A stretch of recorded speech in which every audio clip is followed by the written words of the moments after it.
If you see me, take me just the way I am. We could change the world because we understand. If we both are part of the same society, I could be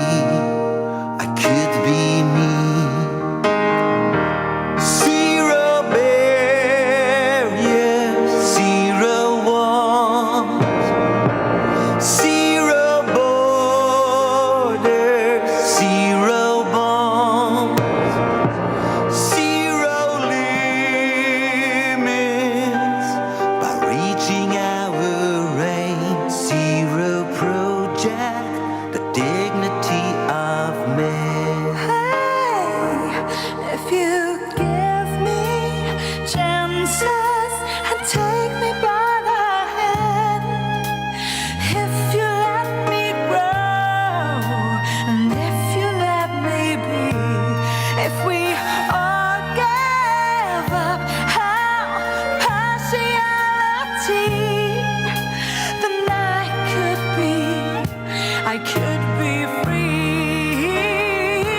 Zero barriers, zero walls, zero borders, zero bonds, zero limits.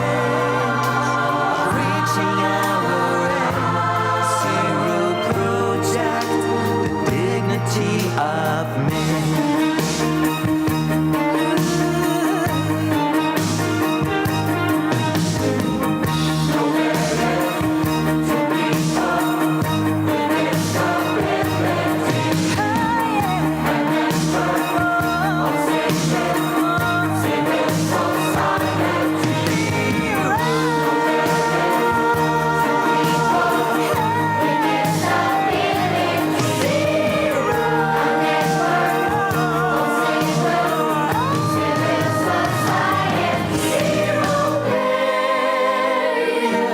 Zero walls, zero borders, zero bonds, zero limits.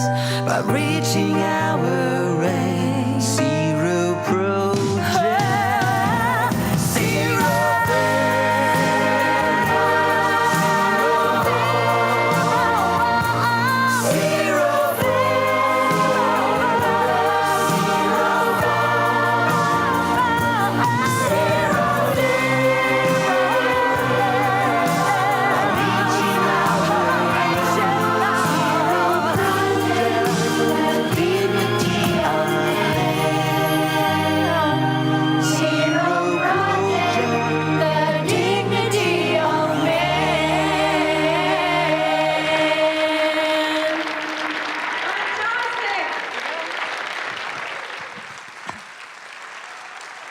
Okay, so we're back.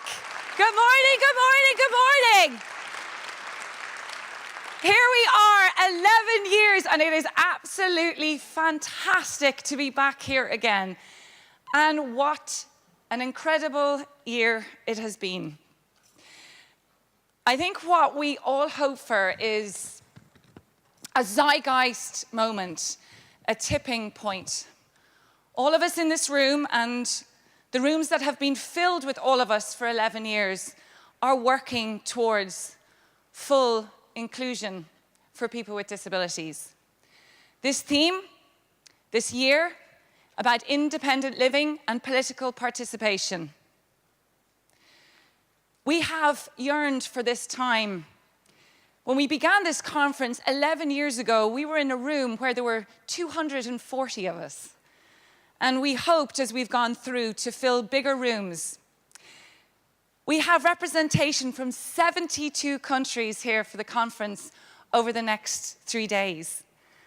And we have too many participants. I am not allowed to mention the number in case we get kicked out. But to say to you is that we have well and truly bypassed that. But there is something happening at the moment, and we can feel it. If we look at what Microsoft and the ad they did in the Super Bowl, if we look at Victor Pineda's work around Cities for All, if we look at the fact that disability was on the main stage of Davos, Disability Business Inclusion, if we look at the diversity emojis and the Barbies and all the things that we see, so what is happening? Finally a time, though every one of us have hoped it was the year before and the year before and the year before, but there is something happening right now. And it is up to us to make sure that we really leverage this opportunity for human inclusion, where no one gets left behind, and no one means no one. For those of you who don't know me, my name is Caroline Casey. I'm Irish, as you can hear. I'm trying to speak slowly because the interpreters over here in International Sign beg me to slow down. I speak way too fast. This is very personal to me. I myself have a lived experience of disability. I am registered legally blind, visually impaired. But I have also been working in this space for now 2 decades, the lines in my face. But I've had the honor of being here from the very beginning. And there is something about coming back to the Zero Project conference every year as a touch point. It's like connecting back with family. So my invitation to you this year, like every other year, is yes, come with all your experience and your ideas and your projects and your expertise and your history. Come.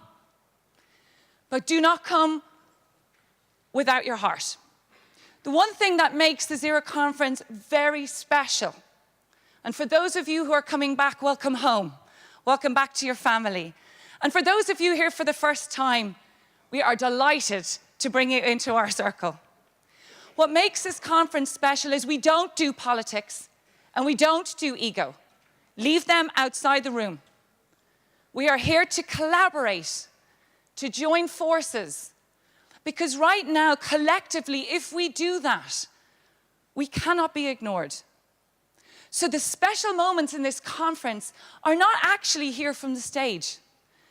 They're from the conversations that we have in the corridors, when we're having coffee, when we're queuing up for the bathrooms. Please make sure when you walk around, if there's somebody standing on their own, ask them if they would like a conversation. It's at the Zero Conference that we can actually make alliances and partnerships which have spanned a decade, and I can speak from experience. If we want to make the opportunity that is being presented in this moment that exists right now, when the world yearns, every single one of us yearning to belong, to be self-determining, not to fit in or be accepted, but to belong, then together we have to use our voices for the voices of the 1.3 billion people in the world with a disability. Our voice is loud, and now we must make the greatest opportunity work for ourselves. There's a few things that are going to happen in this conference. For those of you who know, we do a main stage plenary sessions every day, and then we break out into plenary. I also want you to give a massive round of applause, please, because we have 2 very important parts of this conference. And it will be Petra who will be illustrating throughout the day, and she will be drawing the pictures and bringing to life some of the conversations we have. And to our incredible crew over here, the International Sign crew. Can we please give them a round of applause? They work harder than anybody I know.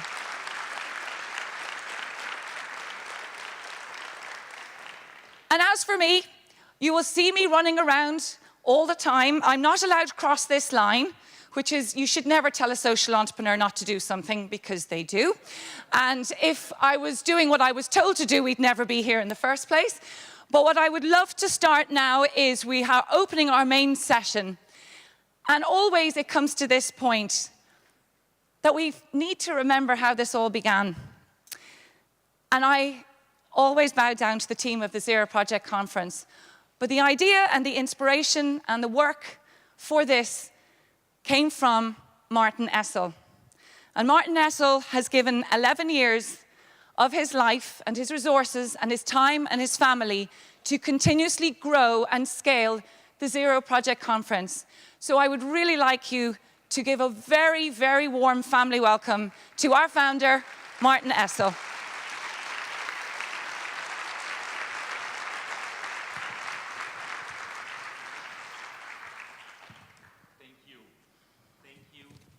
Thank you, Caroline.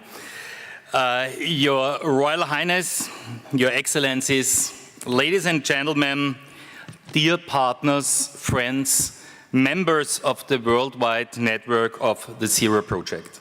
Welcome. It is, like always, a privilege and a real honor to see you all here in the UN in Vienna. And we could not be here at the United Nations for this, our 6th time, without the very kind cooperation of the UN itself, together with that of the Austrian Foreign Ministry and the permanent mission of Austria to the UN in Vienna. As you know, the conference is annual highlights of the Zero Project, where you bring our previous work to life. As I always explain, it is you who are really the Zero Project. It is neither the Essl Foundation nor its core team. We are just the enablers who want to try to support your work. You are the change makers, you are the power, and you are the implementators. Just being here, you are part of the Zero Project network of more than 4,000 experts, both with and without disabilities, from 180 countries. And this network today contains of the UN and its organizations, as well as service providers, innovators like politicians, parliamentarians, social entrepreneurs, NGOs, service providers, self-representatives, public administrations, academics, and the business community, foundations, as well as media and social media. All who have contributed so much in the past years and continue to do so. Let me quickly astonish you with just 2 figures of this conference. This year, there will be more than 700 registered participants from 83 countries who have or will come during the following 3 days to share and learn with the common goal to support the rights on persons with disabilities and the UN CRPD. Amongst the former is, of course, our old friend, Prince Miret, and amongst the later are General Secretary Guggenbichler, Senator Tom Harkin, Joachim Schoos, founder of My Handicap, Lisa Trick from Smith Trust, and Jenny Lay-Flurrie from Microsoft. A hearty welcome to you all, and once again, welcome to everybody. I'm also so glad to welcome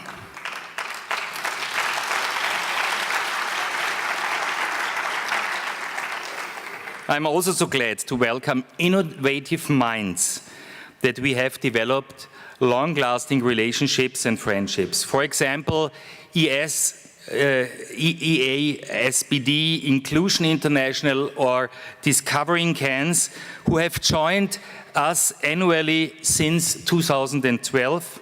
And Discovering Cans, for example, is using this conference to bring together their colleagues from all over the world, from Austria to Germany, India, and Mexico. However, we also mourn 3 of our great friends who have passed away this last year. We remember and thank them not only for their warmth and generosity, but also their manifold contributions to the Zero Project. It's Kölle, human rights activist, politician, from Finland. This is Ambassador Christine Stixhackel, former permanent mission of Austria to the United Nations in Vienna, and Martin Habacher, activist and our social media specialist at the Zero Project. I'm sure that they too would like us all to collectively continue to support our target to tear down all barriers that so many persons with disabilities are facing today. And there would be a great opportunity of this year's conference if everybody here in this room take just one single idea that he or she learns about and brings that to life. We could change the world 700 times for a world without barriers. We have a great conference ahead of us.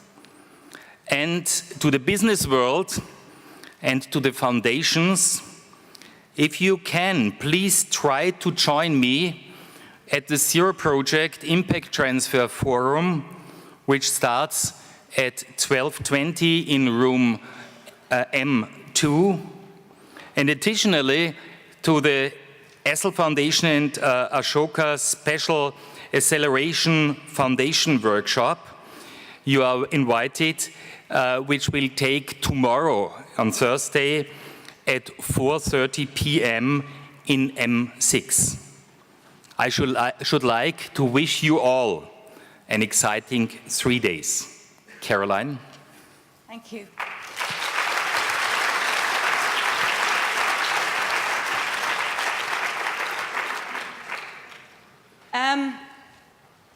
It's usually at this point, actually, in the opening ceremony, that I introduce Christina Stixhackel. And I personally just want to take a moment to acknowledge her huge support for us over the time that she stood here every year, and to Martin, who we will all hugely miss. I also want to acknowledge that it is Netta's first year anniversary from Access Israel. And I think it's important for us to just take a moment, because life goes so fast. And there's this beautiful quote that I love called, "What are you going to do with your one wild and precious life?" by Mary Oliver. And I think I'm very proud that all of us are doing what we want for global inclusion with our one wild and precious life. But I just want to acknowledge how much we will miss those very special people who have contributed hugely to Zero over the last decade. So though we don't have Ambassador Stixhackel, we do have an extraordinary panel of our inclusion revolutionaries with us today, part of our family. Daniela Bas has been able to join us every year, but not this year. So she has, however, sent us through a film, to which I would like to introduce and to bring her into the room. And as I do that, I also want to acknowledge all of those of you watching us on the live stream. Hello, can we just do a wave so we can say, hello everyone? Hello world, and bring the world into the room. But now we're going to bring Daniela Bas into the room on film.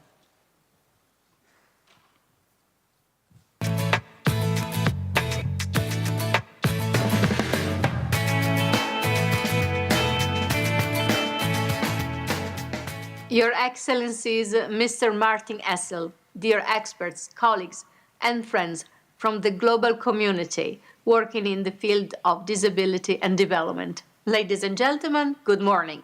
It is an honor to have this opportunity to address again at the 2019 Zero Project Conference. Exchanging ideas with so many leading experts, policymakers, development practitioners, and disability advocates. And let me share with you some thoughts about the independent living movement and its concept, It started about 60 years ago, and it grew out of the disability rights movement, which began in around 1960.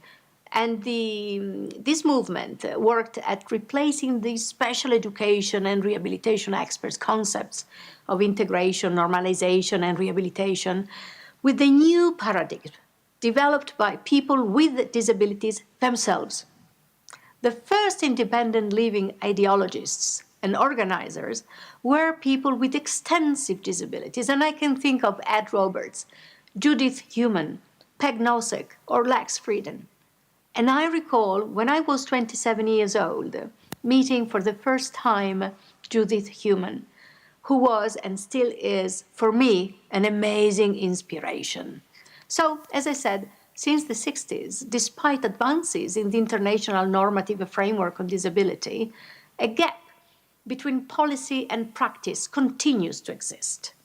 All too often, disability and persons with disabilities remain invisible in society and development. The invisibility of disability in development efforts affects not only persons with disabilities, but also their families and communities. So at the United Nations, we are all advocating for the 2030 Agenda for Sustainable Development, which promises to leave no one behind, and for goals and targets only to be considered met if they are met for everyone, including the world's estimated about 1 billion people living with disabilities. So, a key message that I would like to share with you today is that independent living and political participation are an integral part of the concept of inclusion. Nothing about us without us. So, independent living and political participation are essential to creating an enabling environment for persons with disabilities to enjoy their full and effective participation in society and development. Independent living and political participation are the basis for an inclusive, accessible, and sustainable 2030 agenda, leaving no one behind, as I said, and for the implementation of Article 19 of the Convention on the Rights of Persons with Disabilities. Article 19 recognizes the equal right of all persons with disabilities to live independently and be included in the community with the freedom to choose and control their lives. Some examples of independent living and how our participation in policy making makes a better world for us. For instance, the new urban agenda, which advocates for a vision of cities and human settlements where all, with or without disabilities, can have and enjoy equal rights and opportunities by promoting inclusive, just, safe, healthy, accessible, affordable, resilient, and sustainable cities, as well as human settlements. Another example, children with disabilities. Some require specific attention for the best interest of the child and creating enabling environments for their inclusion. The Convention requires appropriate assistance to parents and legal guardians in their child-rearing responsibilities and to support children with disabilities to live with their family, extended family, or other forms of care in their community. With persons with disabilities full participating in policy making and contributed to design inclusive policies and their implementations, we are richer as a society and assure universal human rights and democratic governance. There is another important article in the Convention, Article 29, that requires the state parties to guarantee to persons with disabilities political rights and the opportunity to enjoy them on an equal basis with others. It encompasses a broad array of political participation. See, simply extending formal voting rights to persons with disabilities is not sufficient. Major challenges remain. The denial of the legal capacity of persons with disabilities, both in law and in practice, for example, still exists.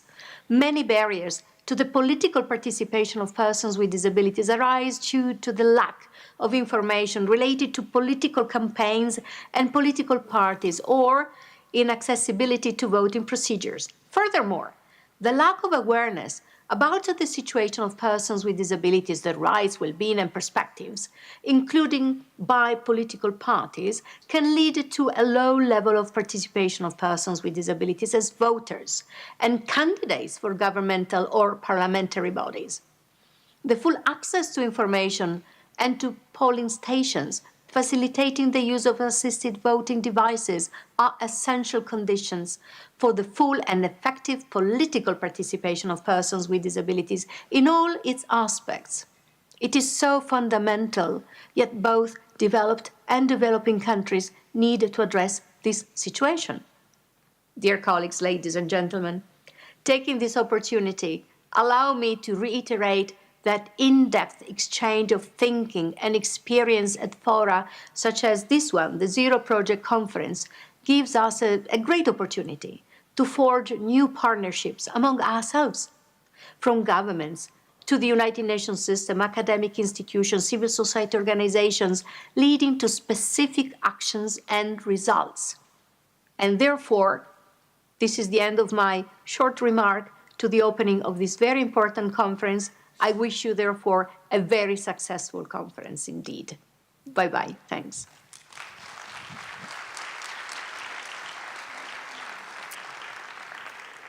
And we have a new member of the family who we are delighted to welcome here with us today.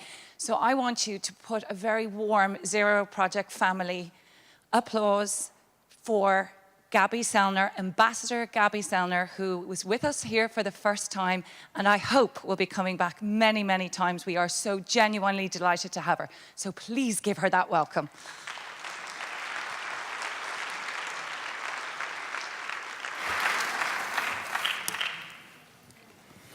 Ladies and gentlemen, Mr. Essl, thank you very much first for this warm welcome. It is a great honor for me to be able to say a few words on the opening of this event, which is of special significance for a number of reasons. First, let me say that I'm extremely grateful to Mr. Martin Essl and his wife Gerda, his staff and supporters at the Essl Foundation for all the work they are investing in this splendid initiative. In doing so, I also would like to express my appreciation to UNOF for their generous and kind support in hosting this event. As many of you will know, we celebrate 40 years of the handing over of the VIC to the UN this year. And the fact that this conference is taking place here is a fine example of how important the VIC and the UN presence in Vienna have become, not only on a diplomatic level, but also for the social fabric of this city and, in fact, Austria at large. I'm also grateful to Mr. Essl and to our moderator, Caroline, for the kind words in commemoration of my predecessor, Ambassador Christine Stix-Hagel. Regarding the conference that is about to begin, let me first of all contribute an observation from my personal experience. Earlier in my career, I was fortunate enough to be involved in the negotiating process leading to the adoption of the Convention on the Rights of Persons with Disabilities. It is very satisfying to see that this document and its implementation process have turned into an instrument that is really helping to improve the lives of persons with disabilities and, in so doing, to make our societies more inclusive and humane for everybody. Austria's early ratification of this convention in 2008 clearly underscores my country's commitment not only to the rights of disabled persons, but also to human rights in general. Since the beginning of this year, Austria again, for the second time, is a member of the Human Rights Council. And I want to take this opportunity now to assure all of you that in this role we will always be ready to support and strengthen the cause of the rights of the disabled. The topic of this year's conference, the political participation of disabled persons, is especially pertinent in the context. Policies to assist and empower the disabled must not only be designed for, but also by the disabled, with their fullest possible participation. If anyone needs good ideas for ways to achieve this, he or she needs to look no further than to this conference at this moment in time as an ideal forum to generate new ideas and to establish efficient networks connecting all stakeholders. With these remarks, I wish all of you the full success of the Zero Project Conference this year, which this splendid initiative certainly deserves. Thank you.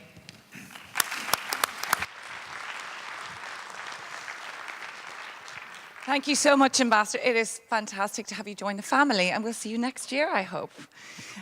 Another new face to our Zero Conference, which we are delighted now to introduce, is General Secretary Guggenbichler. And please, once again, a big warm round of applause.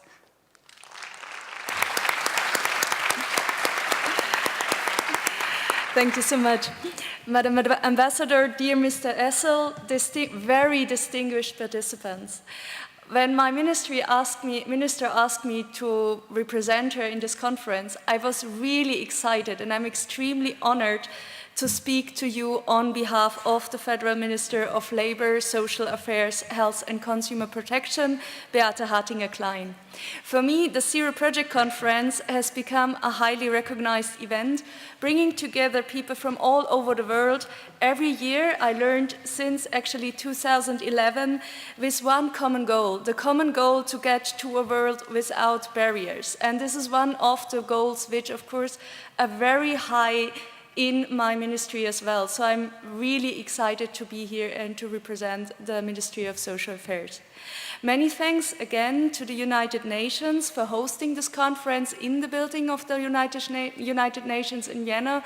I think this as well shows that we are really very close to the United Nations resolutions on human rights. The two themes of today's conference, independent living and political participations, are key concepts of the UN Conventions on the Rights of Persons with Disabilities, the CRPD. This Human Rights Convention gave a very strong and very positive impact on Austria's disability policy. In the year 2008, as Madam Ambassador yet mentioned, Austria was one amongst the first to ratify the CRPD. As a coherent strategy to implement the CRPD, the Austrian federal government in 2012 adopted a national action plan on disability for a long-term period until 2020. This national action plan covers all areas of living and contains 250 measures. Until now, and I'm very proud on this achievement, 2/3 of these measures are implemented or are on a successful way. For this National Action Plan, as well, a consulting board has been created where all the federal ministries in Austria, all regional governments, very important in this case, and also the organization of persons with disabilities are represented. In this way, we are ensuring that the implementation of the CRPD and the National Action Plan persons with disabilities are really actively involved. There are, for this keynote, 4 areas I would like to select and talk a bit more in detail. When we look at the implementation of the CRPD and the strengthening of the legal framework in Austria and the European Union, these are the 4 main points I would like to present in this speech.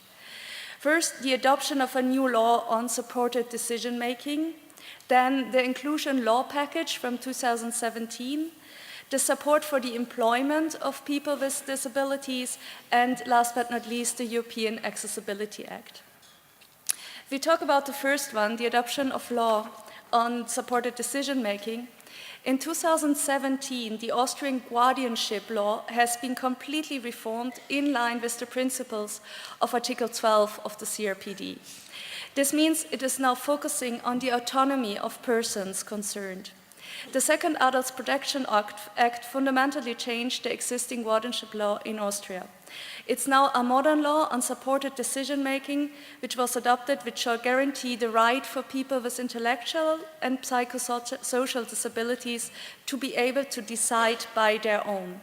Disabled persons organizations and a large number of persons from self-advocacy communities have been part of the working groups preparing this reform. For me, this is an extremely good example that political decisions based on the participations of the persons with disabilities are effective, transparent, and much more broadly accepted. They have a good chance to be sustainable, and as well the public interest when the new Austrian guardianship law has been presented to the public was really very good, with a very good echo. On the second part, the inclusion package of 2017, this is in the end of 2017, all parliamentary parties voted for a social inclusion law package. On the one hand, the protection against discrimination in the disability equality law was improved with this package. On the other hand, very important, the financial means in the disability employment law that are needed to promote employment for people with disabilities were increased. And we all know that without money, sometimes it's really difficult. So I'm really glad about this part of the inclusion law package. The package guarantees also the political and financial independence of the Federal Monitoring Committee in line with the Paris Principles and foresees a fixed yearly amount of money to finance the work of the committee. For me, this is really a best practice example that you give a sustainable, well-financed monitoring committee to ensure that there is somebody who has the time and the means to take care to monitor the progress. To improve the data situation, to talk about transparency, from now on, the Austrian Statistical Office is allowed by law to use and connect existing administrative data on disability, while of course guaranteeing the full data protection. This helps as well very much into the monitoring, obviously with the full data protection taking into account. Certainly, and now we get to one topic which I think is very dear to all of us, is as well about it's necessary to provide fair employment opportunities for people with disabilities through a lot of initiatives financed by the state. We all know people with disabilities, unfortunately, are more likely to be unemployed for longer periods than those without disabilities, which is why it is so important to continue the support and employment of this vulnerable group. In 2018, in Austria, an average of 73,600 people with health-related placement problems were shown as unemployed in the Austrian Public Employment Service. Among this group, 12,400 persons were handicapped in the narrower sense, which had a preferential treatment according to the Disability Employment Act. Now, in 2018, around 195 million euros from the federal budget, the European Social Fund, and the Compensatory Tax Fund were used to finance disability employment projects and individual support for people with disabilities. This is a rather high amount in an international comparison, and I think this is a very well invested amount. Because in 2018, so last year, more than 104,000 persons with disabilities were supported by these measures in gaining or securing their jobs. And I think spending this money for those 104,000 persons is really worth spending it. First, now we come to the European Union level. You know, Austria had the presidency last year. I want to underline one new directive, the European Accessibility Act. It will ensure the accessibility of essential goods and services in the single European market. By this act, it will contribute to the inclusion of persons with disabilities in society and to the implementation of the CRPD on a European level. There were 3 years, and I'm sure most of the people in the room know about it, of a very intense discussion between the European Council, the European Parliament, and the European Commission, and they were concluded successfully under the Austrian presidency of the European Union in November last year. So this directive will be adopted soon, still before the elections of the European Parliament. Ladies and gentlemen, since end of 2017, Austria has a new federal government, and the government program 2017 to 2022 also reflects on people with disabilities, which I'm very glad to read about it, to see about it. I think this comes as well to the message we heard in the video message before, that it's extremely important as well from the politics side to address these topics and to make it sure as well to address it in their federal government programs. The underlying concept of the program is to enable persons with disabilities to live an independent life and to participate in all areas of life without barriers and on an equal basis with others. As the participation in the employment is one of the strongest preconditions for an independent life and the participation in society, the further development of measures to improve the employment situation of persons with disability is in the center of our approach. So the main task for my ministry is the improvement of the employment situation of persons with disability. This is one of the key elements for the participation in all areas of an inclusive society. The participation in employment offers the person not only financial opportunities, but as well recognition, social contact, confidence, which is important to participate in society. In this regard, it is important to approach as well younger people. We heard before as well about the education and the teenager and youngsters as soon as possible in order to support them in a specific way. In general, the government program contains a variety of measures in order to realize equal opportunities and the inclusion of persons with disabilities.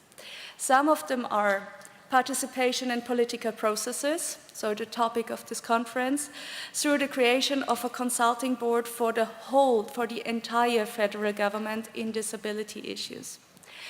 The support in daily life by the enlargement of the principle of a one-stop shop, we will have some discussions about this later as well, and a long-term planning of strategic objectives in the new National Action Plan for the years 2021 to 2030. The Austrian legal system will be further adapted to the provisions of CRPD, and the government will launch comprehensive information campaigns on the contents of CRPD. We are yet starting the process of evaluating and renewing the National Action Plan on Disability. A new action plan is actually at the moment started to be drafted for the period of 2021 to 2030. And this time we will take the feedback, we take the feedback very seriously, which we got on the last National Action Plan. So this time we will doing it in a process of an even broader participation with all stakeholders. Actually with an extremely broad participation of all stakeholders. So you will meet one of the key stakeholders and key drivers from my ministry in one of the panel discussions. The new action plan will take up the results of the evaluation and will use the broad participation from the disability community, but in the process of driving the new action plan, we really involve all the regions, all the governmental and non-governmental bodies, and do it this time with a very strong participation of all stakeholders in the community. Ladies and gentlemen, I'm looking forward to this conference as an opportunity for a mutual inspiration. I loved when the moderator said before that this is a conference where it's not about egos. I really like this approach. I think this is a conference where we are very united in one common goal, to drive together to a world without barriers and to get really inspiration for this journey, where you probably hear that I'm yet very proud about a lot of things which have been achieved, but which is a journey of, let's say, continuous improving and continuous stepping forward. So thank you very much for your attention, and I wish us all a very successful day. Thank you very much. I think we can safely say you can hear that feeling from all of our speakers, a genuine commitment and a genuine, I think, joy to be here. So I just want to say a huge thank you, because this is what this conference is about. It's finding the energy from each other, the inspiration from each other, the collaboration from each other, giving each other time, throwing out the politics and the ego. And we could not have had a better opening than Ambassador Guggenbichler, Martin Essl, Ambassador Sellner, Daniela Bas, wherever you are, and for all of you to be here. So whatever way you want to make noise, make a shout out as we bring Michael Fembek up to the stage. So thank you, thank you, thank you, guys.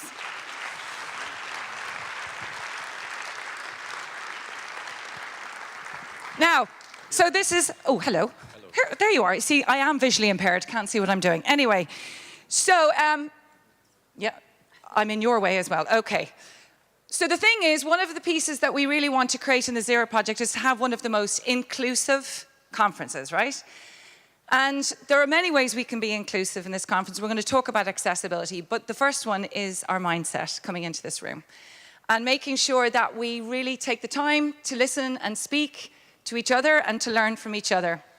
I think that's a huge part of this. But we watched a film on one of the worst conferences just to open up. And I know, Michael, you are very committed to taking the 10 or 11 years that you've been learning on putting the Zero Project conference on, to continuously improve, to make this fully accessible in every way, heart and mind, and the physical environment. And I'd just like you to talk us through how you're doing that and what you see the differences or some of the learnings that have happened in this journey. Yeah, thank you, Caroline. Yeah, well, those people in the room, and there are many who have been to the Zero Project conferences for several years, see how we always try to improve the accessibility and inclusiveness of the conference. So we added more sign language interpreters. We tried to make the presentations more accessible and so on. So we added and added and added. But last year, thanks to a huge evaluation effort by our friends from Escola de Gente, Claudia and Pedro, they did a huge job in evaluating the conference of last year. And we said, well, let's not only do it bit by bit and piece by piece and step by step, we include this into our strategy. Because we learned that the feedback that we get is also about the inclusiveness of the conference and not only about the innovations at the conference. So people, many in the room, are also organizing their own conferences, and they also want to be inspired and learn also by what we do about making the conference more inclusive. So if I'm right, we have 30 accessibility improvements or tips that you've learned over the last sort of decade that you're putting together, that we'll probably just watch a film on now, that you want to share out. Because one of the key things is many times we say conferences are accessible or inclusive, but they're not really. And we do need to acknowledge that this is a constant journey. And I think your invitation is to everyone. You are part of that journey of a continuous improvement, and we're very welcoming on having feedback for this year. Yeah. But let's watch the video first so we can all see what we did this year. Oh, you think you have it all done? Okay, let's go. Accessibility at the Zero Project Conference. The following accessibility features are available at the Zero Project Conference. Tactile flooring. Tactile flooring will aid navigation to conference rooms, exhibition areas, and other key spaces.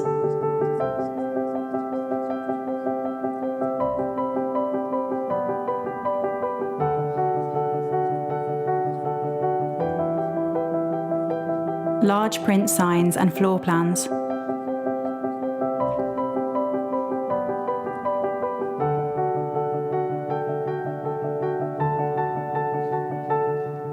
Signs to navigate the conference venue are printed in large print. Floor plans indicate the location of the conference rooms, restrooms, coffee areas, etc.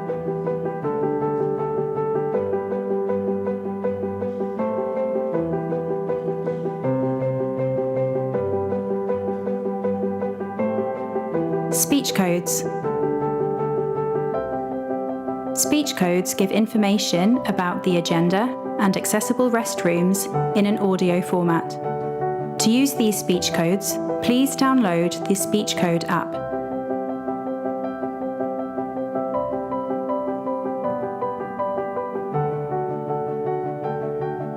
Accessible restrooms.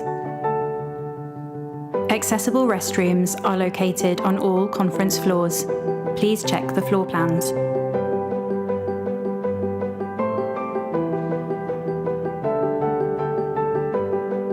Individual support.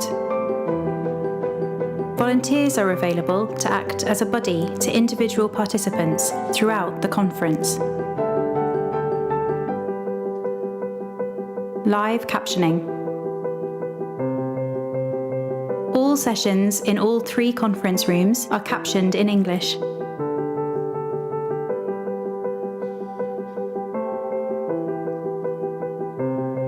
International sign. International sign interpreters will cover all sessions in the main conference room, M1, and sessions in M2 and M3 on request.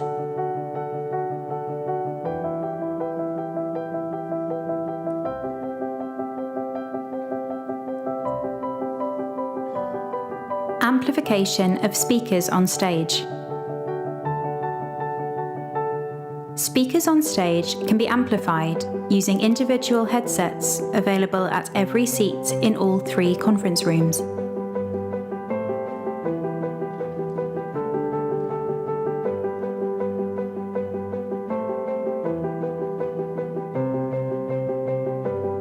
Portable induction loops.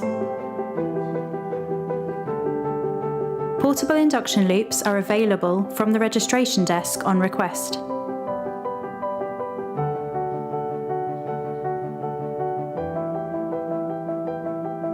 Live audio description of videos.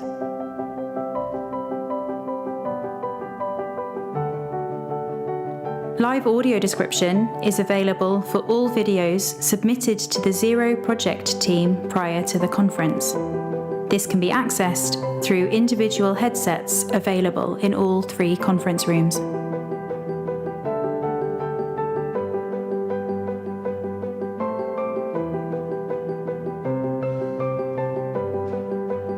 Live web stream with captioning and international sign.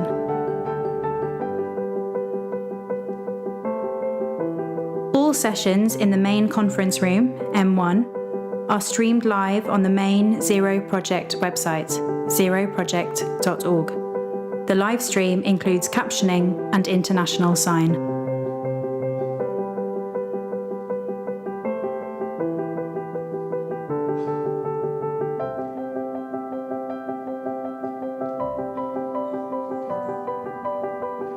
Graphic facilitation.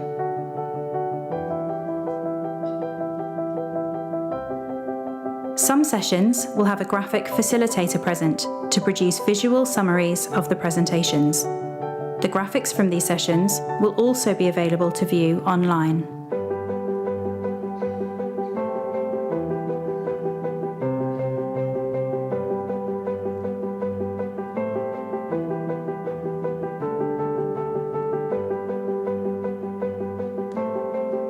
Preparation material for participatory sessions.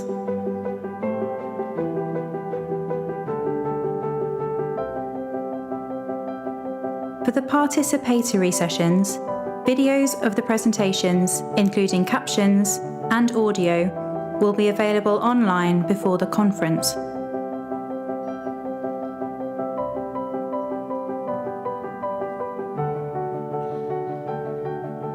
Accessible Zero Project Conference Agenda. The agenda for the Zero Project Conference is available online in HTML and also as an accessible PDF download. Both can be viewed at the Zero Project Conference website.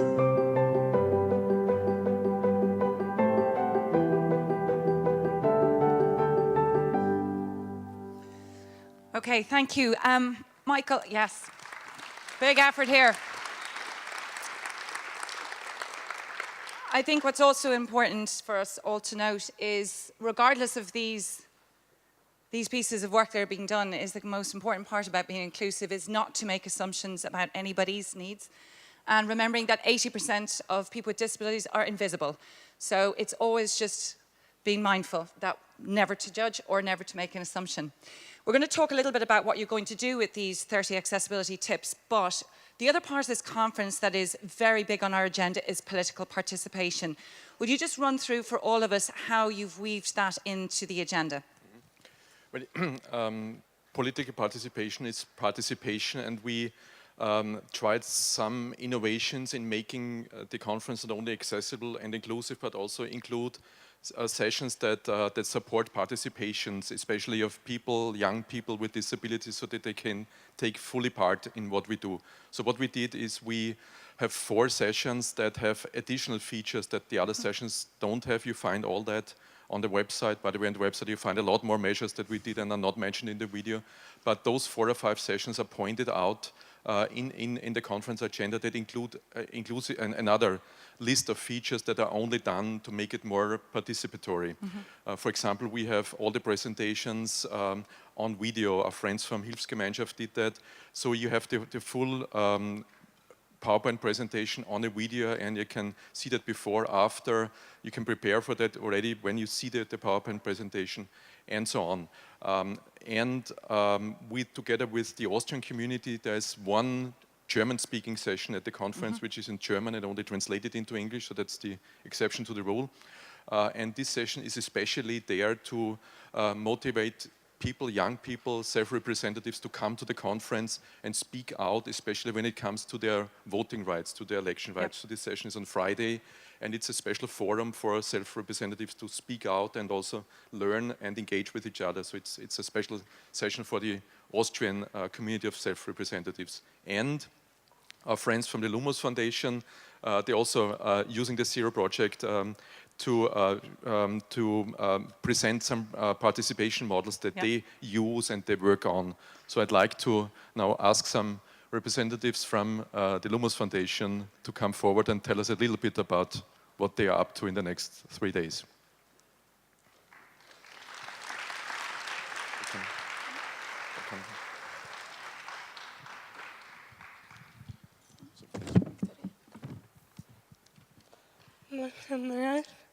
Thank you.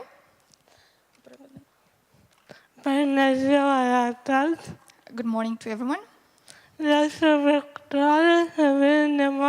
I'm Victoria and I'm coming from Republic of Moldova.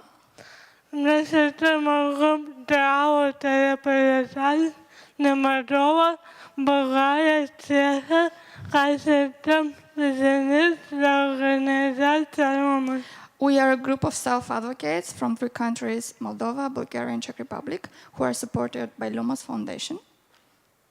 For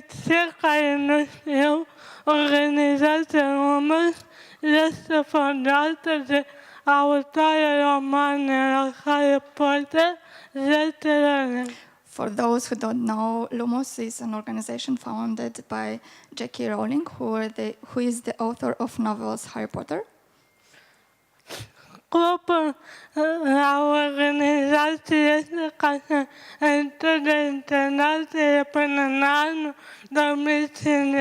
main goal of the organization is to close down all institutions around the world by 2050.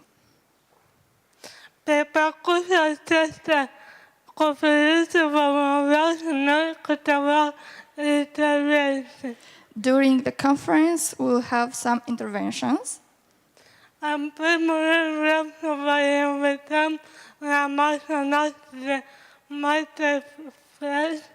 So first of all, we'd like to invite you at our table at the marketplace, where you can find more information about our organization.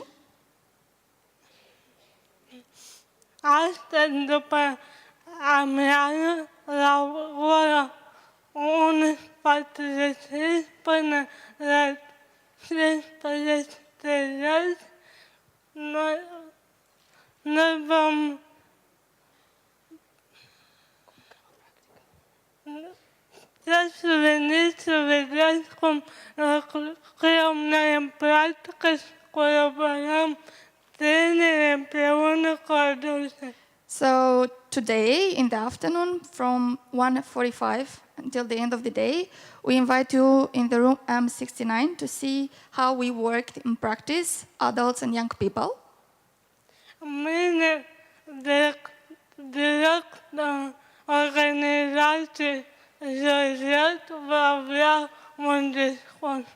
As well, tomorrow morning, our CEO of Lumos, Georgette Muller, she will have an intervention here, so you can approach her.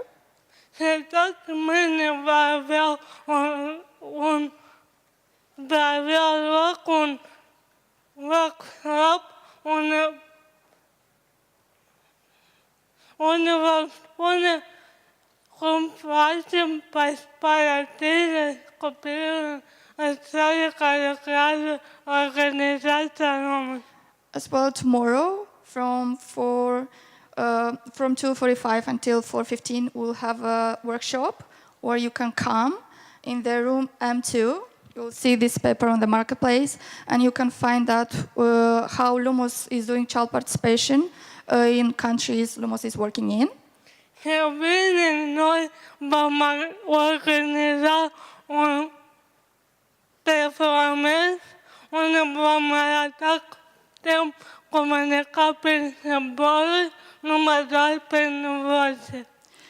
and on Friday, as well in this room at 10:05, we'll have a performance, and you can see us how we communicate without words, with symbols.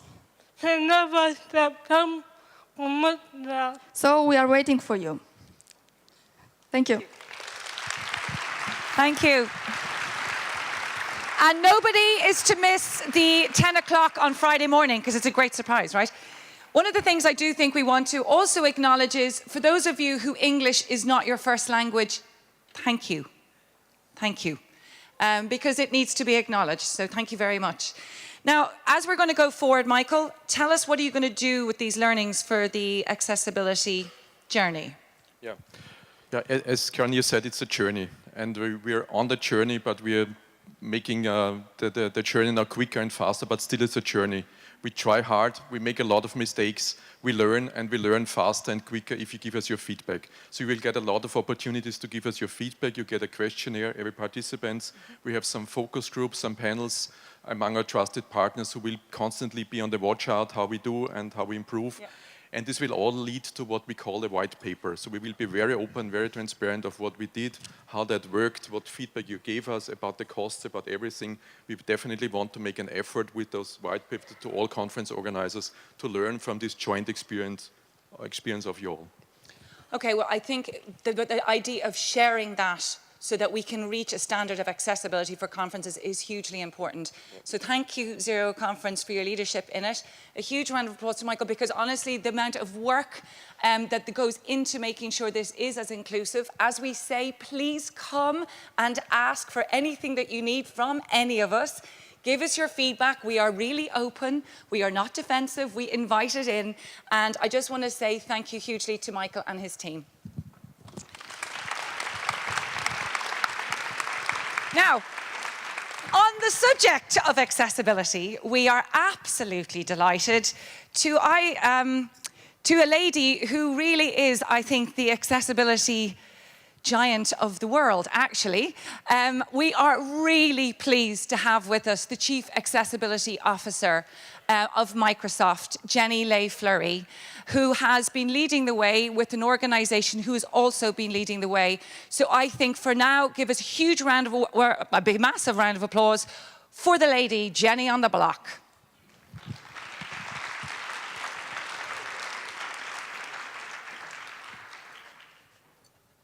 I like that. I'm Jenny on the block. Good morning, how are you? Wonderful. It is fantastic to be here. I'm incredibly honored to be here in Vienna, to be here at the UN, to be in front of all of you. You're very good looking. And also to be in front of so many royalty. Disability royalty, people that I have looked up to for many years. I'm standing in front of Senator Ton Harkin, the founder of the ADA. This is serious. I have to Mr. Senator Ton Harkin here. I'm here to talk about Microsoft. I'm here to talk about why this matters. I love the previous conversation. This is a journey.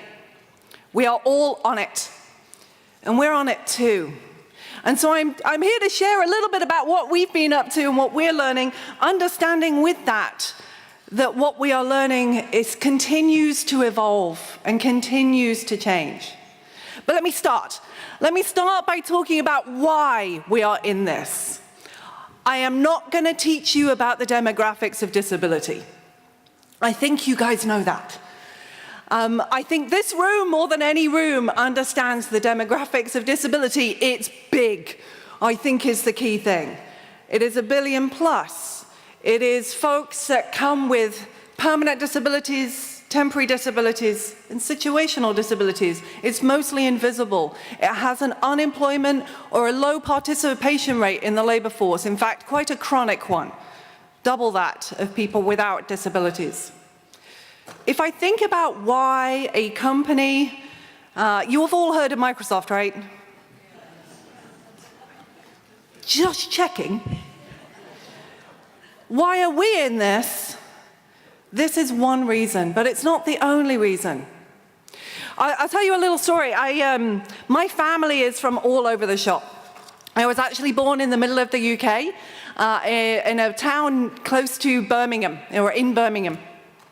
My parents are both teachers, and I was a household full of disability. My sister was born with deafness. I got measles. Please get your vaccinations, they're a good thing.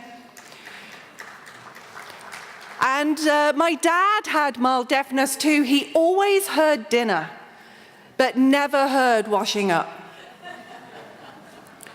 The only person who didn't have a disability in my house was my mum. My mum had full hearing, and my mum used to get very irritated at the sound because all of us, my sister and I, we love music and still love music to this day. My mum, though, later acquired a disability. She's one of this demographic, and she then moved to New Zealand, which is great, because I also moved to America and now live and work in Seattle. So my holidays are spent visiting family. Those are not holidays, people. But I tell you, we took my mum on vacation last summer in New Zealand, in the middle of Hobbitville. And we rented a house. She is a power wheelchair user. I checked with the owners of the property, double-checked, triple-checked. We arrived after a 6-hour drive, and the owner of the property said, "This is going to be great for your mum." And I looked at the house and I said, "How are we meant to get in?" There were 4 stairs. He thought that was accessible. You see, the thing with accessibility is that if you do it right, you create beautiful, beautiful products, beautiful rental houses that are great for us cool folks with disabilities, but are also great for people with wheelie bags, with prams for babies. And I spent some time educating the owner on what accessibility is and how to design properly. Because if you design through the lens of people with disabilities, you create better products. And that's why Microsoft is in this gig. And so a few years ago, we really took the mission of the company to empower every person and every organization to achieve more. And we decided to go big, to see what we can do to really live into that for persons with disabilities. And looking at areas like education, the workplace, could we impact those demographics? Transportation, technology. And we decided to really hit it with a new series of values. And I love that someone mentioned the phrase earlier, nothing about us without us. I hired a team. When I hired my team at Microsoft, it was 50% persons with disability. And just to illustrate the nature of invisible, I now know 3 years later that it's over 90% disability on my team. And they're all amazing, talented individuals. And we set about these values of being inclusive in what we do. As we build anything, to do it with and for people, to be transparent, so that when you are looking at what you're going to be using, whether it's to build a crazy PowerPoint, because they're really cool, or it's to make a video, or it's to search for something online, you know how accessible it's going to be. If we say we're going to deliver something, we're accountable and we deliver it, and we are humbled constantly by those demographics, which have not materially shifted in 30 years. Now, we're a few years in, we're still learning, but there's definitely some things that we have learned. And we've learned that there's a little bit of a magic sauce to how to think about this, at least for us. And so sharing some of that with you, I want to give you some sense of some of the programs that are beginning to come out of this. And there's 4 pillars. One is people. And that basic principle is that if you want to create great products that work for all of your customers, all of your employees, you must have people with disabilities in the fabric of your company. Systems. It shouldn't just be an accessibility team that does this. It has to be in every part of the company. That you focus on your products as number 3, and then you look to the future. Because if we're going to change those demographics, we have to. And there's a lot of massive opportunity ahead of us with artificial intelligence, AI, as one. So I want to give you a quick schnizzle. That's an American word. It's not schnitzel. Schnitzel. I did eat schnitzel last night, and it was very good. I want to give you a quick schnizzle of each of, I'm not going to say that word again, of each of the 4, and give you some sense of what each of them have been doing. So people. There's lots of different programs. And if you're at all working on disability inclusion, know that we have put all of our programs, all of our best practices online. And I really, really can't stress you to go check out the website. It's at the end. Don't look at it now. But there's 2 programs that I do want to call out. One is our hiring programs. We see disability as a talent. We see it as an untapped talent pool. If you look at autism as one area, we decided to really go in to see if we can bring talent with autism into Microsoft. We found that we were excluding talent from getting jobs. And that's a responsibility we take incredibly seriously. We started a hiring program a couple of years ago. We bring people in now every 3 months, every quarter, to Microsoft for a hiring program. It's 1 week long. People build bridges with marshmallows and code shops and create all manner of things that allow us to see their skills and talents. They meet with hiring managers. We have hired over 75 people in 12 divisions of the company. And that is just the start. We put all of this online. We're working with 30 other companies now to share our best practices. Companies like SAP, EY, JP Morgan. And the most humbling statistic of all was, in many ways, the fix was simple.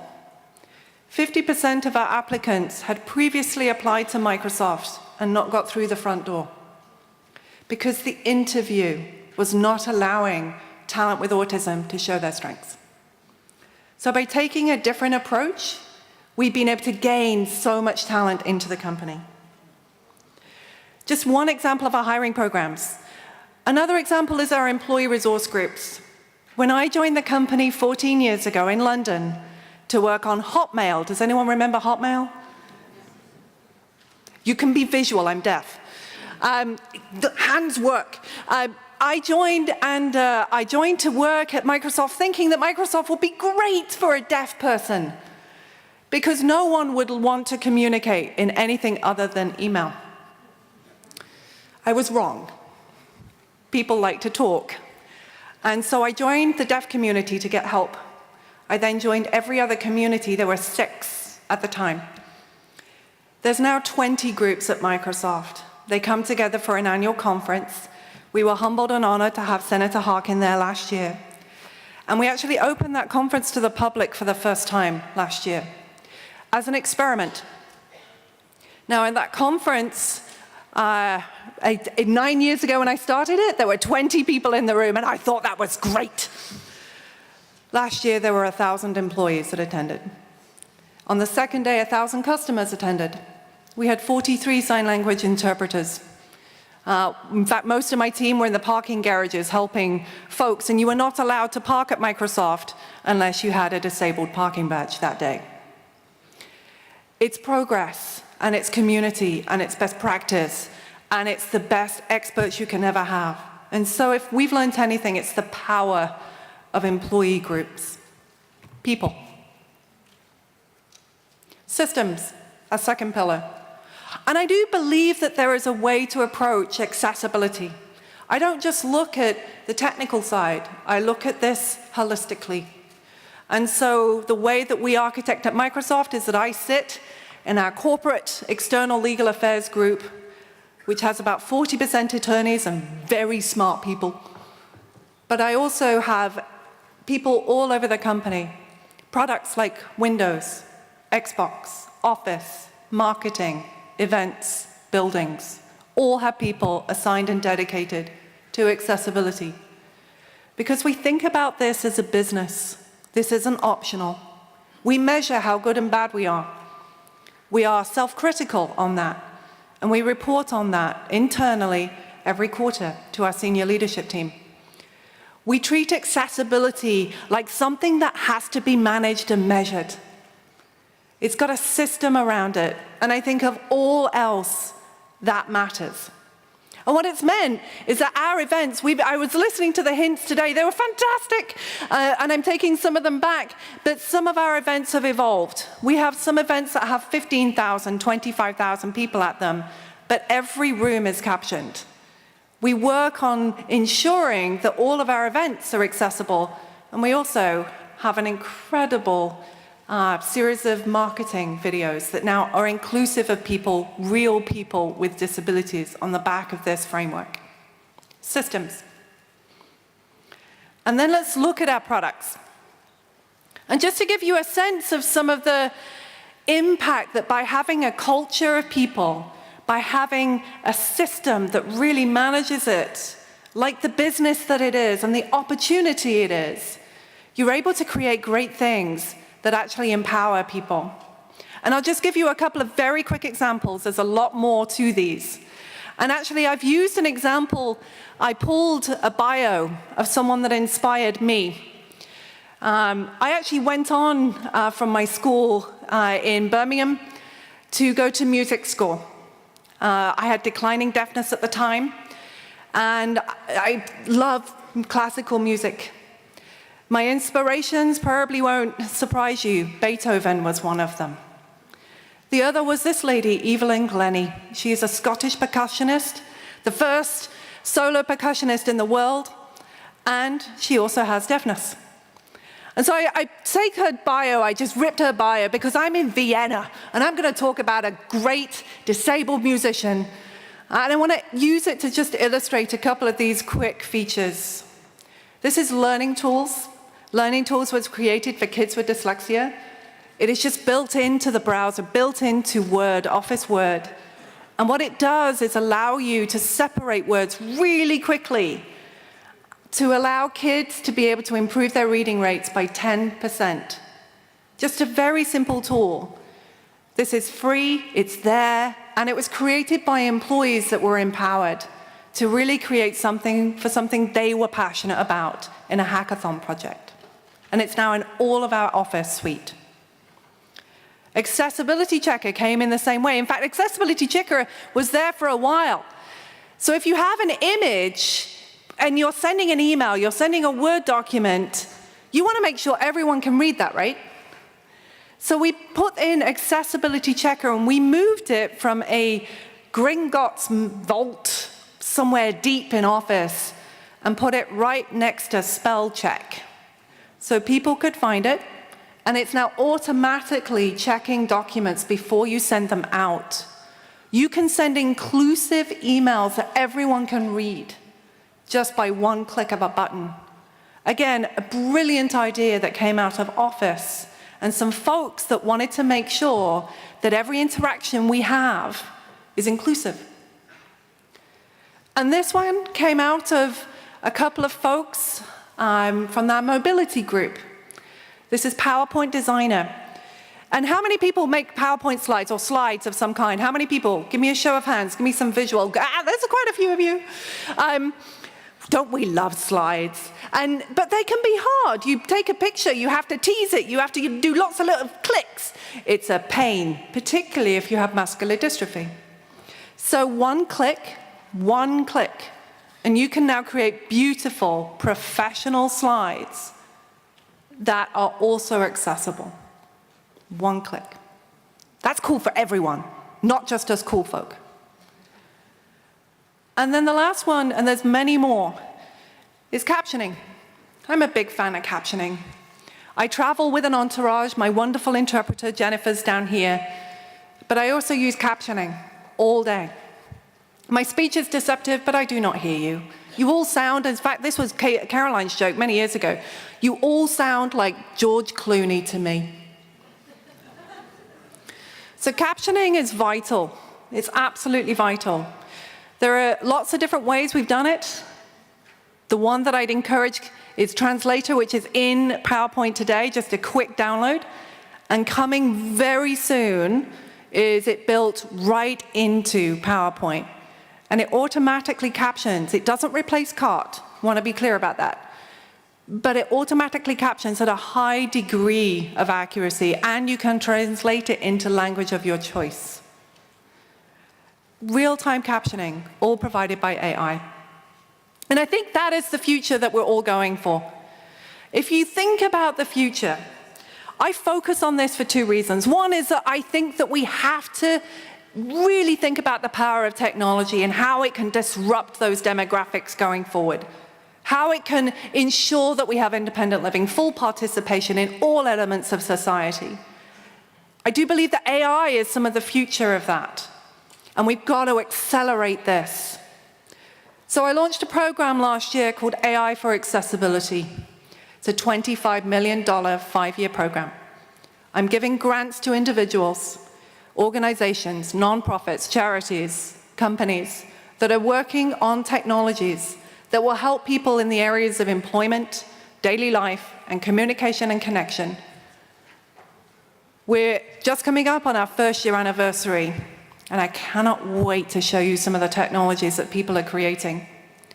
This is Microsoft's goal to accelerate accessibility and the use of AI for people with disabilities. We believe that it could really change the future. And there's an opportunity there that we want to get hold of. There's also a responsibility to ensure that future technologies are done right and are done with accessibility fully in mind. And we take that really seriously. So I encourage you to check this grant program out. Anyone can apply, all around the world, every disability type. And I really, really ask you to look at that. And if you are a technologist, if you know a technologist, get this to them. We want to see your grant application. Help us to accelerate this. And I want to leave you with one example of a great product that came through this culture, that came through these people, that came through the system. Has anyone heard of Xbox? A couple, right, we need more gamers in the room. Xbox is a gaming thing. My teenagers educate me on this daily. My 11-year-old loves it. But for many people, gaming was not accessible. Those controllers are not good if you don't have opposable thumbs. So 3 years ago, a team came to our hackathon, which is where you have no light, a lot of coffee, a lot of pizza, and you create new technologies. They came with an idea to create a new controller for people with physical mobility. There was a lot of duct tape in the first year. They came back a second year. They were serial hackers. And this time, it got serious. That was in the summer. By the fall, Xbox had decided to look at launching it. We launched it last year. It's a $99, what's that in euros? 75 euros, something like that? It's a good price controller. It's a fully functional controller. It's available in our Microsoft stores. We have accessibility in our Microsoft stores. It's on the shelf.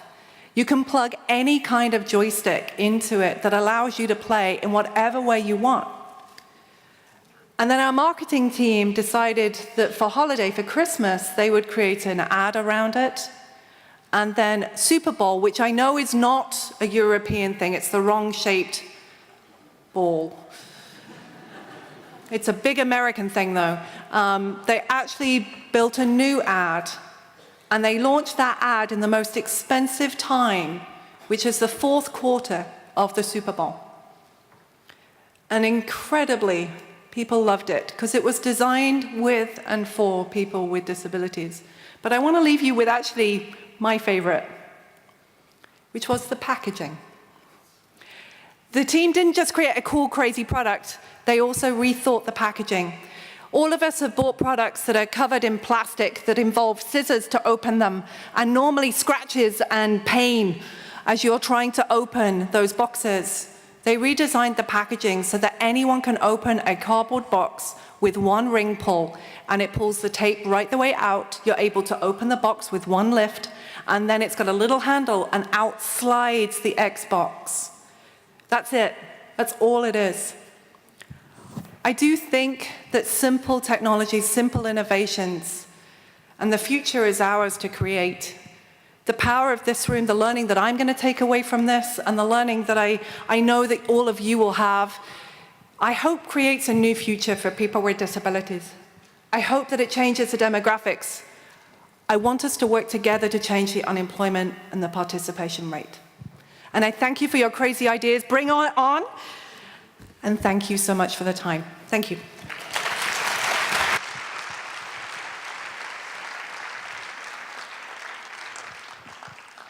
Well, you see, this is the lady who is the giant of accessibility.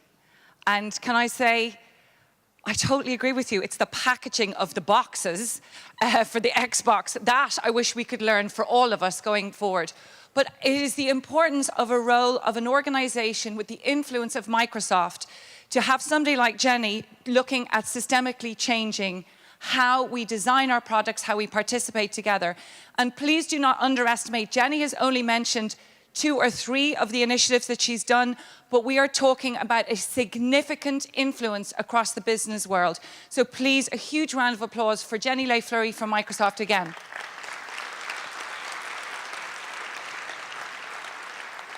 I also want to acknowledge that Jenny was key in getting Microsoft to come on board on a monumental moment in Davos this year, where disability took the main stage.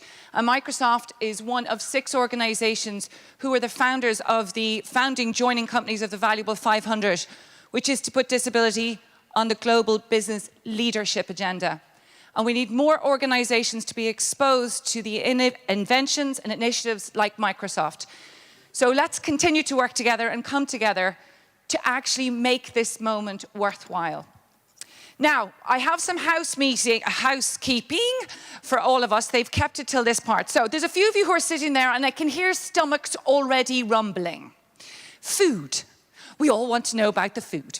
So as you come in every morning, you will get a lunch voucher. I hope everybody's got today's lunch voucher. There is no formal lunch program, and the reason that we do that is because we have too many people here for having a particular hour, and we don't want you all queuing. So the stations are opened from 11:30 till 2. Every day you will take your lunch voucher and go and get the food that you desire. And so that just means that you can have conversations and not be standing in queues and waiting and missing the great content. The second thing is I would like to, for those of you who already do not have the app on your smartphone, there is the Zero Conference Project app, which is a great way to find out who's here and to communicate and to be notified when sessions are beginning and ending. So I would suggest that you download that. Thirdly, we really encourage all of you to get the conversation going online. So the hashtag is ZeroCon19, so get tweeting and doing all that you can do to make sure the conversation extends outside this room. And lastly, you've heard the marketplace be mentioned once or twice. So as you noticed, for those of you who've been here before, but for those of you this is the first time, we have exhibition stands in the 2 floors outside M1. This year, because we've been asked from participants in the last few years, at 4:30 we will be coming back into this room and we will be having 3 keynote speeches, but we will be having, I'm talking about quick fire round, 90 seconds, and that's all each of the exhibitors will get, to give you their elevator pitch so that you will come and visit them over the next 3 days. So exhibitors, you get 90 seconds and I will be timing that because that is my job. So we'll be coming back in here again at 4:30 and then there will be dinner. So before we're going to break, I am going to invite, well, they're already here, Michael is going to have our first couch conversation. This is his joy of being a daytime TV host. So please, can you put a round of applause for our first couch discussion with Michael?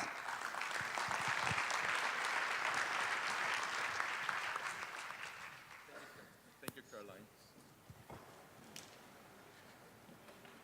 Did I walk off with the mic? Oh, sorry. Here, mine. Thank you, Caroline. Thank you also for the microphone. Yeah, we got now some 30 minutes until close to 12 to kick the conference off with something that we put quite deliberately at the start of the conference. The whole conference will be about participation on all levels, on all types of society and all forms of inclusion. And this includes the top, it includes the leadership, and that's why we're discussing participation, disability and leadership at the very beginning of this conference. And I'm glad to have such a distinguished but also diverse panel here sitting with me. You already know about Jenny Lay-Flurrie. I'm not going to introduce her anymore, but I'm going to introduce to you Toyin Aderemi. She's a disability inclusion consultant and researcher and also winner of the first Her Abilities Award 2019 from Nigeria. And also welcome to Mr. Yoav Krayem. He's an advocate for the rights of people with disabilities. He's an Henry Viscardi Achievement Awardee from Israel. So welcome the 3 of you here on the couch.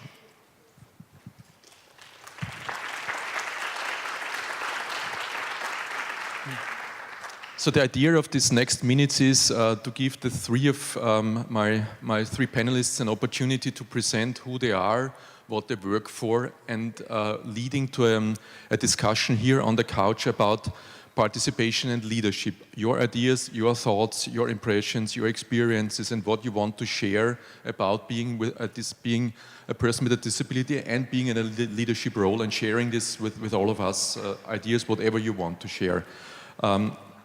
Toyin, I would like to start with you. Please give us your story and finalizing in probably some 4 or 5 minutes with what's your experience, what's your idea about leadership? Okay, thank you very much. Like Michael already said, I'm Toyin Aderemi. I'm from Nigeria. I'm a disability inclusion consultant. I trained as a pharmacist to start with. Then later I went into public health. And that was because I identified a gap when I was interning somewhere, whereby I discovered that they were not including women and girls with disabilities in sexual and reproductive health. And that was what spurred my interest in disability inclusive development work. Over the years, I'd worked with some international NGOs in both advisory and leadership positions.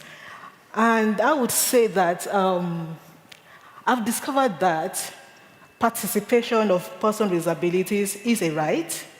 And like we already also know, that is one of the key principles of the UNCRPD. Although many stakeholders do believe that they don't need to include persons with disabilities, of course they give excuses, some misconceptions. At times they believe, well, they are too weak, they don't know what we're going to be discussing. But I feel that rather, they should create opportunities for persons with disabilities to be involved, to participate in whatever program they are putting up. For example, we had to intervene sometime last year in Nigeria with the Shivni Scholarship by the British government. I had a colleague who is also a person with disability, and he happened to be our disability inclusion advisor when I was a country representative for CBM in Nigeria. And he happened to be the only person with disability that had ever gotten that in Nigeria. And then we discovered that it was based on the fact that they were giving it to only elites. And from our experience in Nigeria, most persons with disabilities may not fall into that category. So then we had to intervene that they shouldn't base their selection only on being an elite. Because an average person with disability in Nigeria may not fall into that category. And we were able to intervene so that eventually we had about 5 persons with disabilities who got the scholarship. And to me, that was a very good example of creating opportunities. Apart from creating opportunities for this category of people to participate, we should also remove barriers. People may want to attend programs, they may want to participate in a particular session, and when there are barriers to their participation, of course, they cannot do that. And lastly, disability inclusion is a political issue because it involves resource allocation.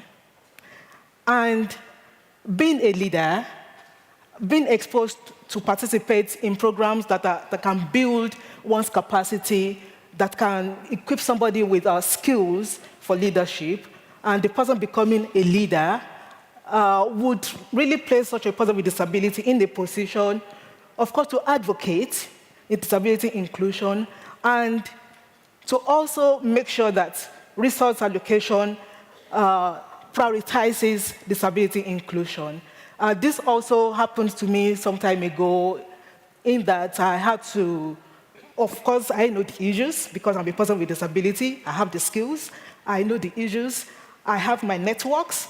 And through my networks, I could also glean information from others to know what the situation is. And of course, to allocate resources, to allocate funding to particular issues so that we can also make sure that enough persons with disabilities are able to participate. And so I've discovered that when people can participate, they build their leadership skills. And when they are leaders, they are able to intervene more. The person participates more and also widen the horizon for others to also participate. So let me stop there for now. Thank you, Toyin. Before I forget, and I have forgotten it already, you also get a glimpse of graphic facilitation that we provide at the conference. So there's Petra Pliczka to my right here, who is doing already some work on making this visible, what we are discussing here. So if you want to know more, see more, she's working on my right-hand side, and she will stay there, and also her graphics will stay there. You can also have a look afterwards. Over to you, Joam. Please give us your background, where do you come from, and what's your approach to participation and leadership? Okay, first of all, let me thank you on inviting me and apologize to you, all the audience, on my very basic English. I hope that I will succeed in provide all my ideas. There is enough Israelis in the audience, so if I forget a word, I will shout it in Hebrew and you tell it back, and it would be all right. Okay, my story began when I was 15 years old. I learned in a special school, and I wanted to integrate it in a regular school, and because I have not only physical disability, also learning disabilities, some of the experts said that I can't. And it required a fight that my parents did, and I joined them on my rights to be included in a regular school.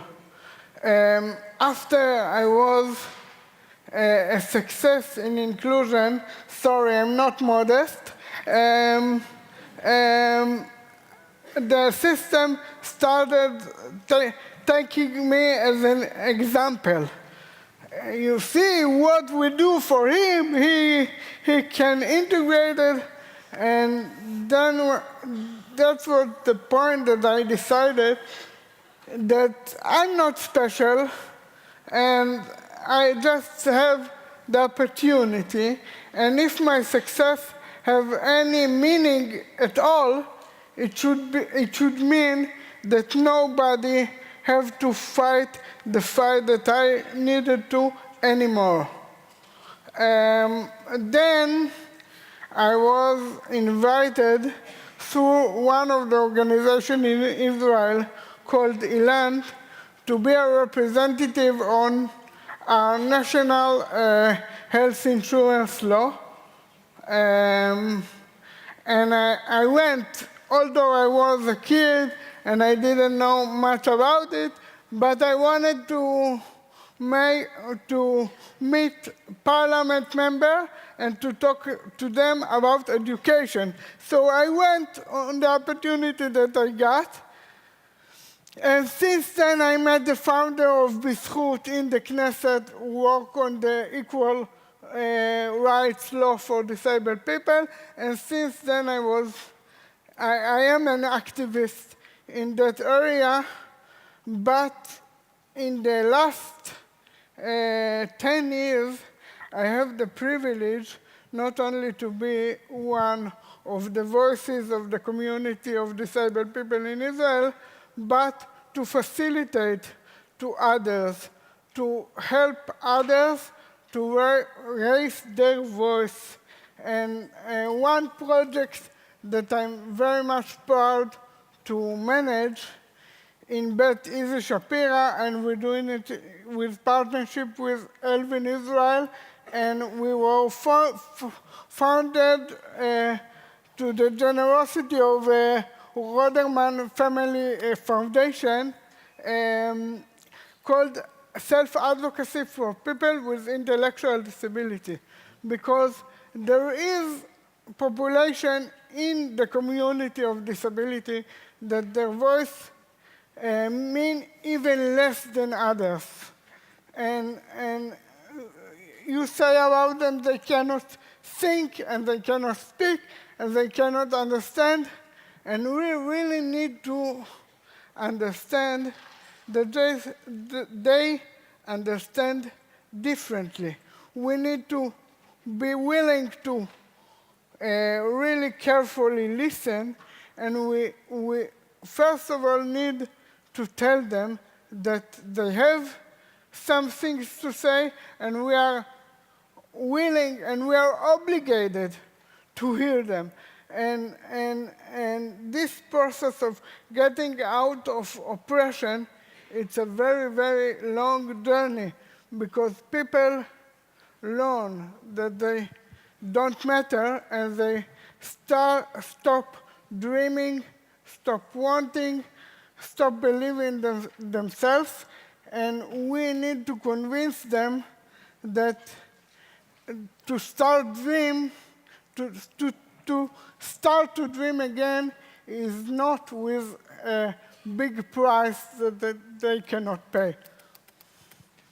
Thank you. I think you both deserve a warm applause at this stage.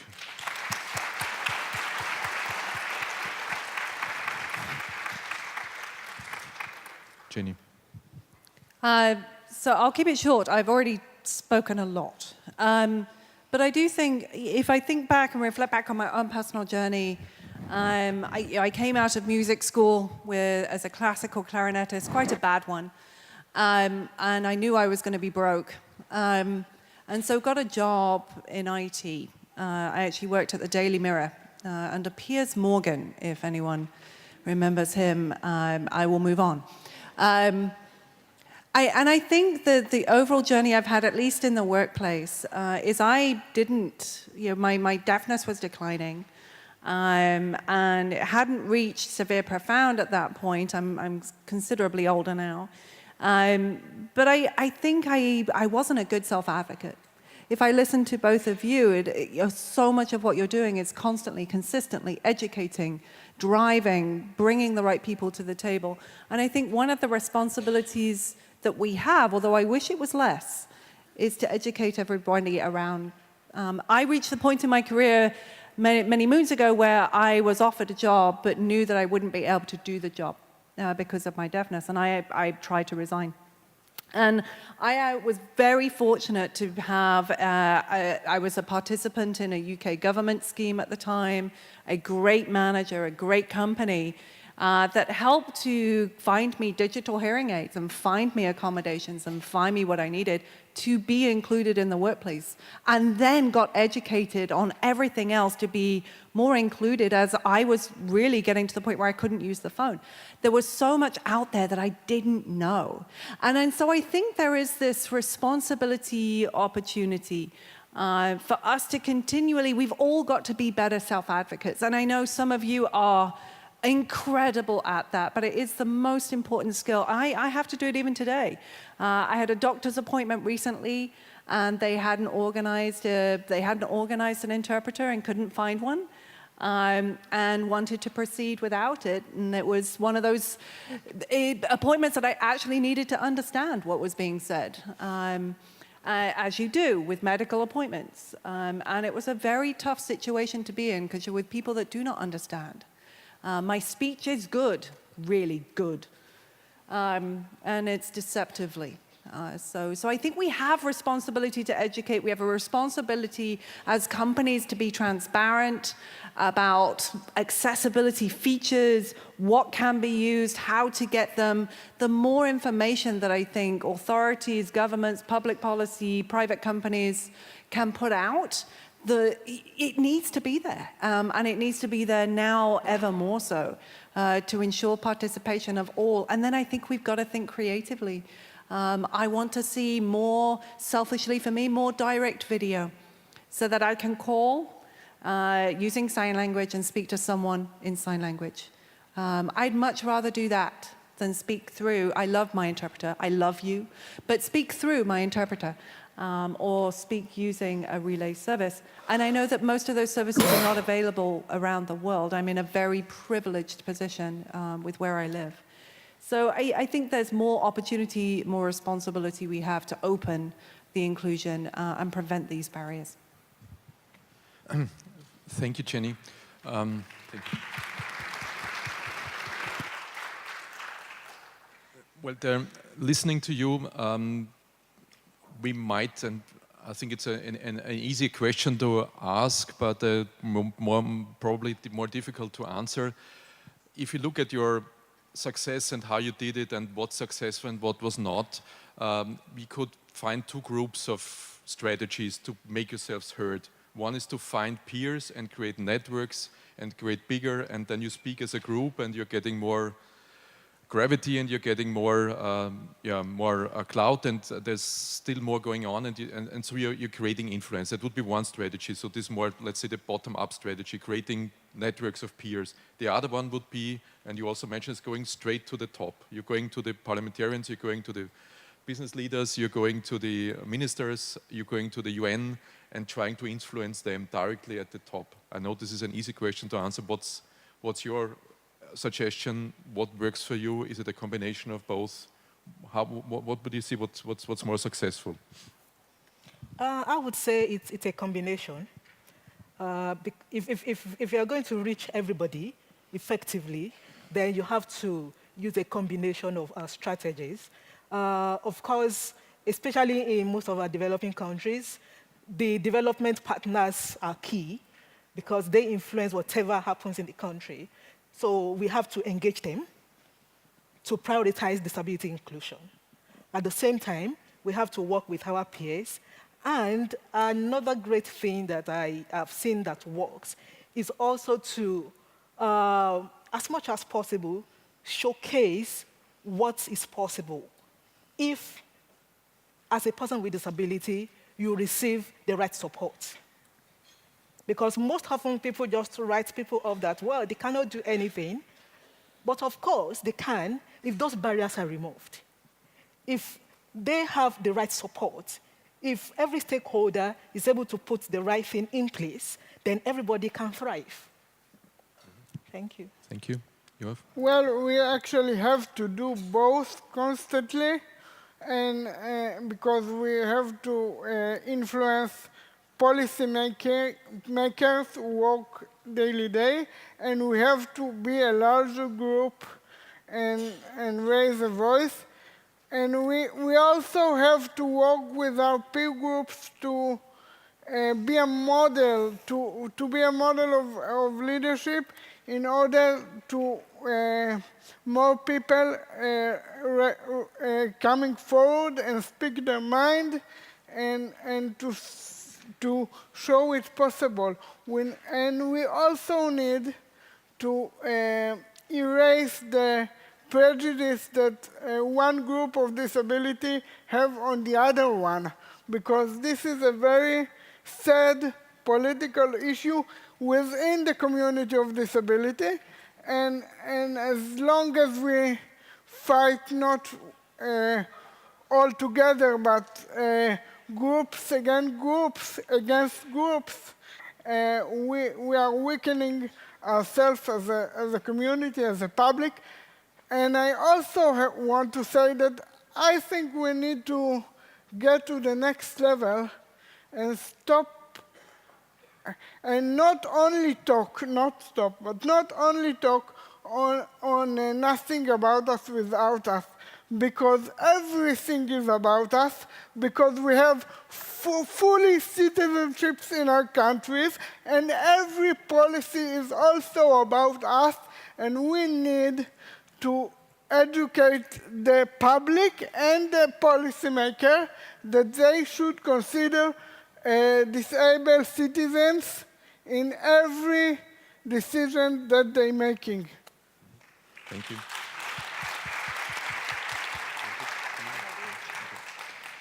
Okay, let's start a fun round of questions to the three of you. If you would have to choose one recommendation, one suggestions of bringing more people with disabilities into decision-making positions, into leadership, what would be that recommendation? You said more support. Would this be the one, or does something else come to your mind? Well, what I would say is still a bit related. We need to open up the space to accommodate more persons with disabilities in leadership positions. Because we do have cases where a person with disability is qualified, and for the mere fact that this person has a disability, the authority would say, no, he or she cannot do it. And that's not going to help us. It's not going to help anybody at all, including the society, including the policymakers, including the development partners. So we need to open up the space, more advocacy, more commitment from the different stakeholders, so that we can have more persons with disabilities in leadership positions to effect more changes. Thank you. Well, we have to do, I think the accommodation is the first condition, but it's not enough. We need really to help people with disability to recognize their abilities. And maybe we can start talking about a variety of abilities instead of disabilities. And because we need to understand that people with disability defined but what they can't do. And this definition is really oppressive. And so we need each of every one of us to take a long journey to be free of that and to really know that we can do. We can start talking about different kinds of abilities, and we can start festive the diversity of people and start to recognize the strength and the ability does not come although we are disabled, but within the disability. What our experience, what our life experience give us, and not only what they taking from us, and what barrier we should remove. We should remove the barriers, but we should foster the abilities, and we should look up for them when all of the surrounding, starting by the definition of what we can't do. Thank you.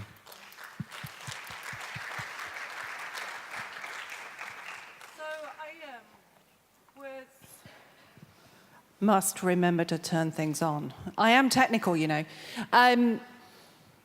So I went to the National Association of the Deaf conference just over a year ago, and this is an American organization, and they told me that I was the first deaf person in the C-suite of a private company in the FTSE 500. And they were very excited. And I was mortified. There should be more people with disabilities in leadership positions, whether it is a public, a private, or a policy role. We need more people with disabilities, more cool, sassy, intelligent, smart, amazing individuals in leadership roles. I have been so fortunate to be given the chance that I have been given.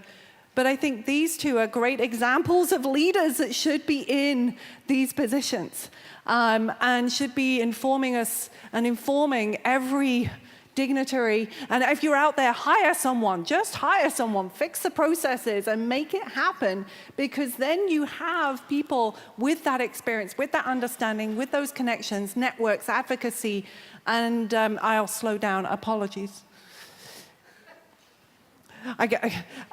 But just hire talent with disabilities, hire talent, and promote talent. It is the most important thing we can do. I mean, all of you guys. Thank you. Well, thanks to the three of you, we are coming to the closing of these outstanding couch sessions. I want to close with just one announcement for all of those who stay until the very end of the conference Friday evening. We have an inclusive dance event where the three winners, the three ladies who won the first Her Abilities Award organized by Light for the World, will present their outstanding work. So that's on Friday after the conference across the road in another building. We'll announce this several times. Thank you so much, everybody. Okay. So, believe it or not, we are on schedule. Very excited. So, the next piece of our conference is we are going into parallel sessions. You will be able to see the agenda on your app or on the agenda. And for those of you who are running to a 12 o'clock session, I have some good news. There's a muesli bar in your bag. And we want to say a big thank you to Foy Fresh for giving everyone in the audience a muesli bar. But also remember that you have your token for lunch. You can grab it on the way to one of your parallel sessions, or you can go from here until 2 o'clock to make sure that you have lunch. I want you back in the room at 4:30 this afternoon for our keynote speech and our exhibitors introduction. So happy days, lots of talking, lots of sharing, lots of energy. See you later.